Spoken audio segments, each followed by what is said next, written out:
বেগুন আলু দিয়ে সমুদ্র মায়া মাছের ঝাল চচ্চড়ি রেসিপি নিয়ে হাজির হয়ে গেলাম। গ্যাসে একটা কড়াই বসিয়ে পরিমাণ মতো তেল দিয়ে তেলটা গরম করে কড়ার গায়ে ছড়িয়ে দেবো।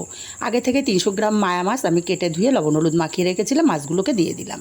মাছগুলো ভাজা হতে থাক, ততক্ষণে মশলা করে নেবো। মিক্সচার জারের মধ্যে দিয়ে দেবো 2 চামচ কালো সর্ষে, দিয়ে দেবো ঝাল অনুযায়ী কাঁচা লঙ্কা। মিক্সচার জারটা ঘুরিয়ে সব কিছু গুঁড়ো করে নিয়ে অল্প জল দিয়ে মিহি করে পেস্ট রেডি করে নেব।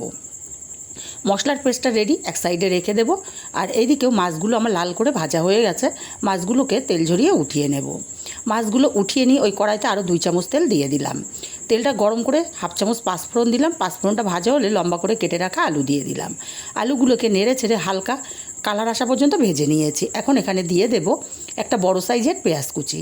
পেঁয়াজ কুচিটাকে দিয়ে আলুর সাথে কিছুক্ষণ ভেজে নেব। পেঁয়াজটা প্রথমে দিলে পুড়ে যেত। পেঁয়াজটা দিয়ে হালকা ভেজে নিয়ে এখানে দিয়ে দেবো লম্বা করে কেটে রাখা বেগুন আর একটা টমেটো। স্বাদ মতো দিয়ে দেবো লবণ আর 1/2 চামচ হলুদ। মশলার সাথে আলু বেগুনটাকে মিনিট 2 সময় নিয়ে কষিয়ে নেব। 2 মিনিট সময় নিয়ে কষিয়ে নিয়ে পেস্ট করে রাখা মশলাটা দিয়ে দিলাম। মশলাটাকে দিয়ে আলু বেগুনটাকে আরও মিনিট 2 সময় নিয়ে কষিয়ে নেব।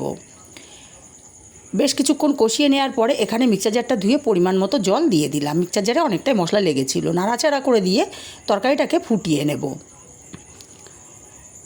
এদিকে তরকারিটা ফুটে গেছে আর আলুটাও সুন্দর মতো সেদ্ধ হয়ে গেছে।